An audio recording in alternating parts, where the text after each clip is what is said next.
morning, dear students. Today's biology class we are continuing unit number 14, in which uptake of mineral uptake of minerals. Plants depend on minerals from the soil for its nutritional requirements.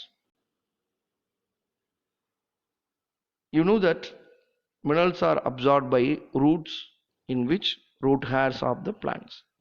So root system in plants, the root hairs is uptake the minerals from the soil. But all minerals cannot be absorbed by the roots of the plant as passively. So ions, minerals are exist in the form of ions, may be taken up by the plants in two methods, as passive absorption and active absorption. There are some minerals are taken up by passive absorption, some minerals by active absorption. There are two factors account for this. Minerals are present in the soil as charged particles called ions that cannot move across a cell membrane. Second, the concentration of the minerals in the soil as charged particles, the concentration of minerals ions in the soil is lower than the concentration of minerals that is in the root. Therefore,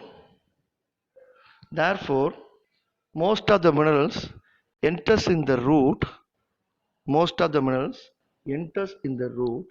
by active absorption through cytoplasm of the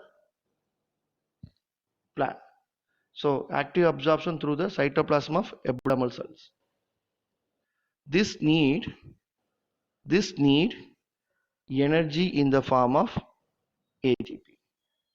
So again repeating, most of the minerals enter the root by active absorption through the cytoplasm of epidermal cells.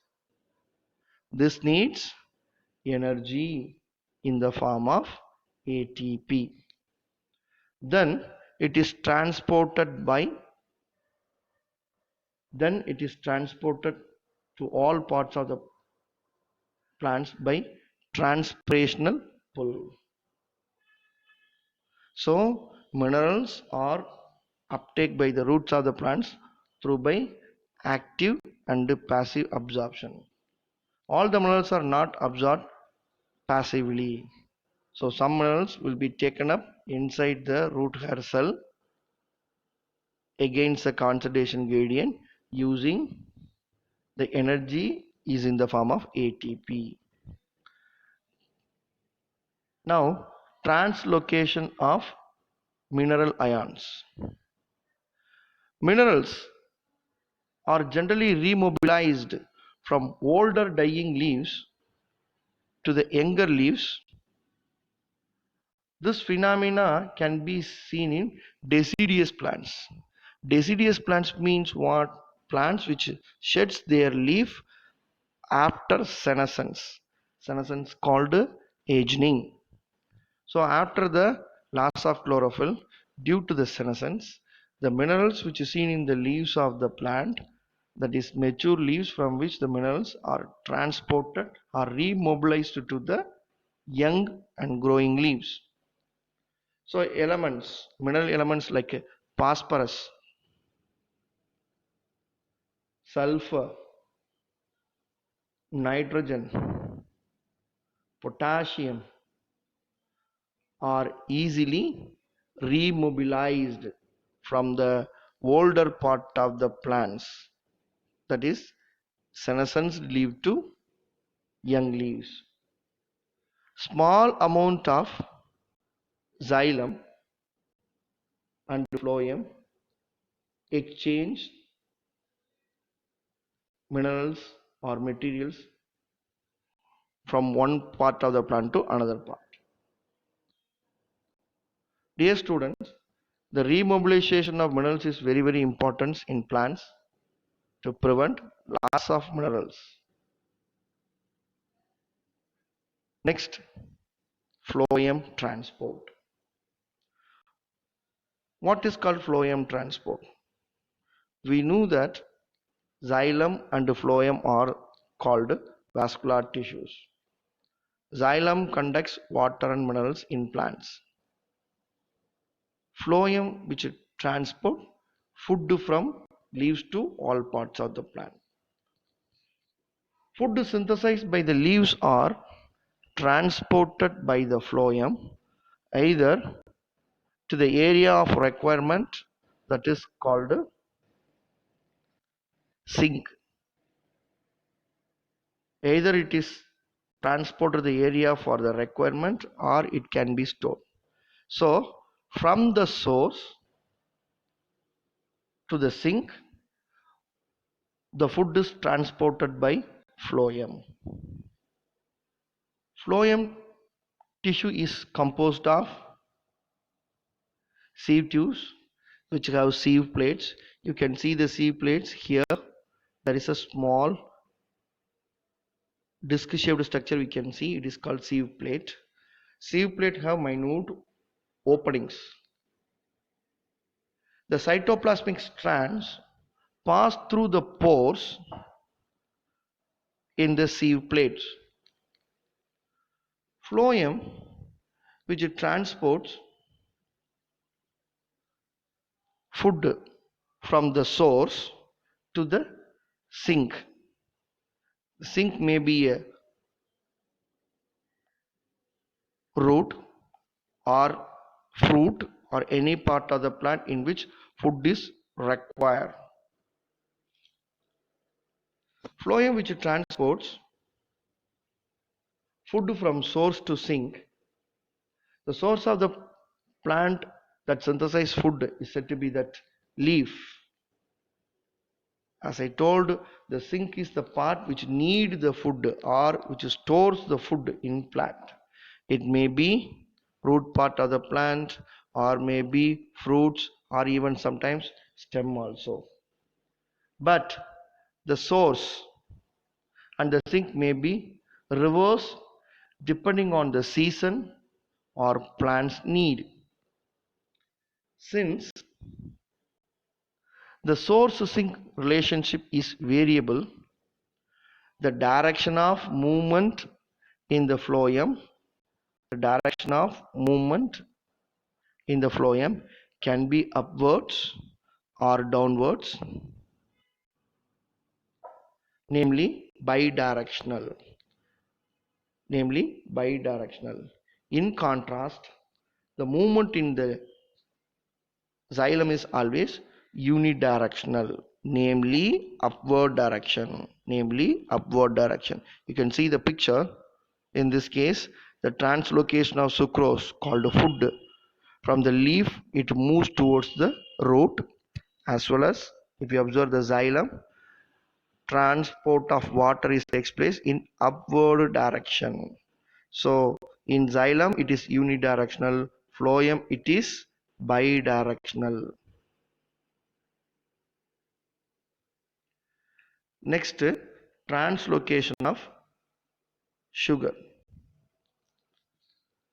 The mechanism of translocation of sugars from source to sink is through pressure flow hypothesis.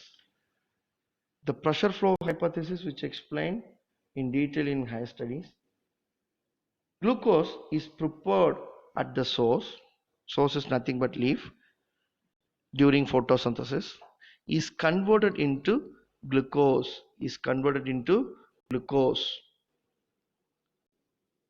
Sucrose is moved into the companion cells,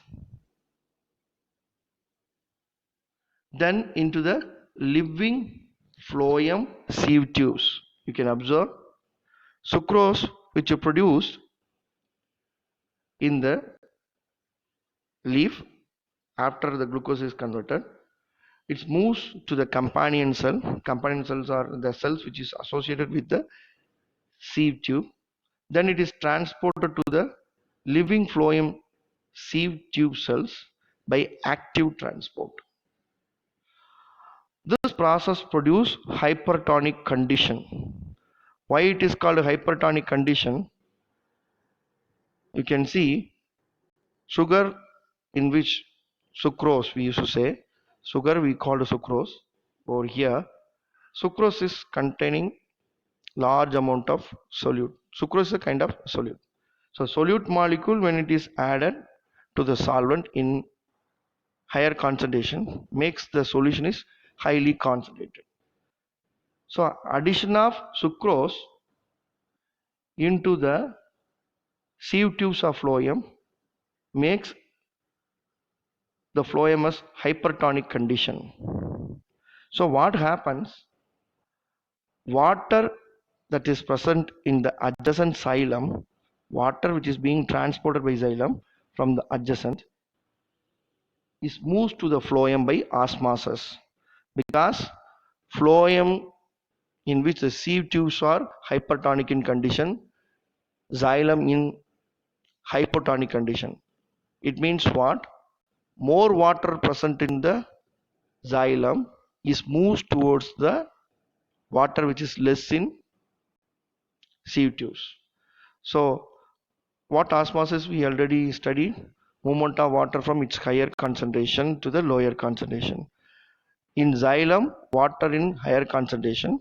In phloem, it is less concentration. So water start to move from the adjacent phloem to the adjacent xylem to the phloem by osmosis. As osmotic pressure builds up, the phloem sap moves to the areas of lower pressure. By active transport, sucrose moves into the cells where it is utilized or stored. So from the source to the sink, it moves. By active transport, sucrose moves into the cells where it is utilized or stored. As sugars are removed, osmotic pressure decreases and water moves out the phloem. So addition of solute called sucrose into the phloem, it increases the osmotic pressure in the sieve tubes of phloem. Thereby the water from the adjacent xylem enters into the phloem in which the sieve tubes, carries sucrose from the source to sink. Dear student, this is very important, that how the translocation of food from leaves to all parts of the plant takes place through the phloem. I hope children you may understood clearly about translocation of sugars in phloem. Thank you children. In the next class I will meet you once again. Thank you very much.